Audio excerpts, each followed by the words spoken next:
What'd you make of this situation? Go for 2 for the second time in 3 weeks? A go for 2 by the Ravens to try to win the game, and they failed for the second time. Yeah.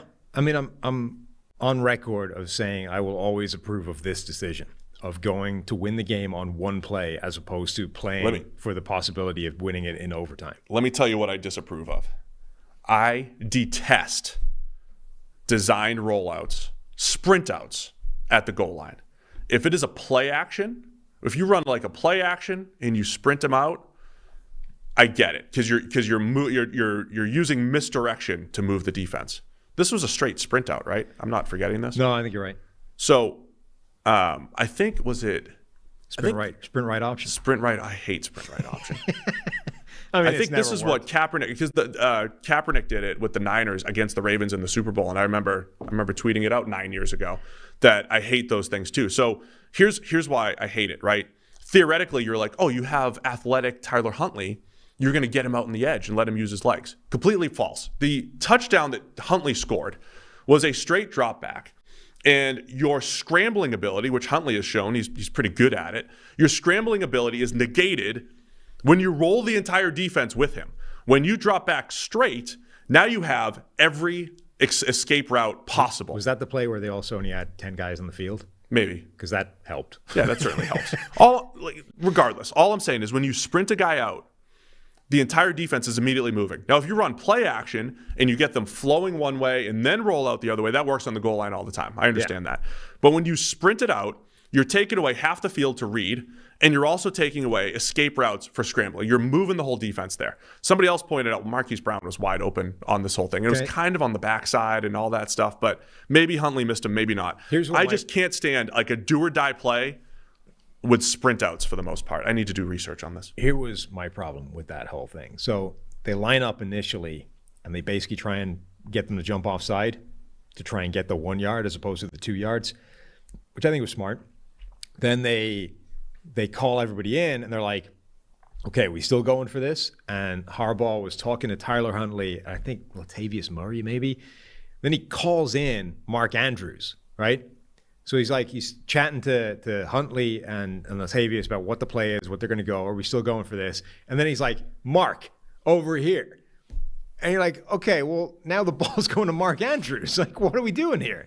So then you roll out in such a way that now the ball is going to Mark Andrews. So I understand that he would have been, a pretty significant part of your defensive game plan anyway. Make sure Mark Andrews is covered. But you couldn't have telegraphed it any more that you were planning on throwing the ball in the direction of Mark Andrews in a scenario where you were rolling and didn't give yourself an awful lot of options outside of Mark Andrews. You know what I mean? Yeah. Again, this is another one of those situations where I don't know if the play call was as good as the decision to go for it. I am always 100% on board the decision to try and win the game on one play as opposed to taking it into overtime where anything can happen. But again, if you're going to do that, you need to have the right play, and this didn't feel like the right play. Yeah, I'm just anti-sprint out. I need to study that further just to see. Just invalidated Joe Montana's career. I mean, look, people have caught on. Here's the thing. Montana ran it so often. Yeah, sprint right option might work for Montana, maybe not for Tyler Huntley as much. Wow. Or Kaepernick when they ran it in the Super Bowl. These key on do or die plays. Like on second down, you can run them. Oh, okay. I'm not saying never use them. I just don't want it on do or die plays. I think you're limiting. So here's the other part of it, right? On second down. So if you run this on second down or third down or whatever it is, on when it's not a do or die play, sure, it could work. Guy's going to win a route. You get rid of it, whatever it is. On a do or die play, you want to have more exit strategies if the initial play call doesn't work. And what a sprint out does is it takes away your exit strategies. You lose the scrambling ability of Tyler Huntley. You need options on a do or die play. Like the thing that you called, in an ideal world, you have one, it's designed to go to one guy, right? And that one guy is going to be open, it works. But on those gotta have it plays, fourth and whatever, the 2-point conversion to win the game, you need to have a contingency plan for if it doesn't. Like if you're running this on third and short and somehow they've taken away the guy that it was designed for, you still, it doesn't matter, right? If that doesn't work, you still have the fourth down or whatever. You still have an option. On the play where literally this is it, this is everything. If they've taken it away and you have no other alternatives, what is your plan? You're trying to create something out of literally nothing.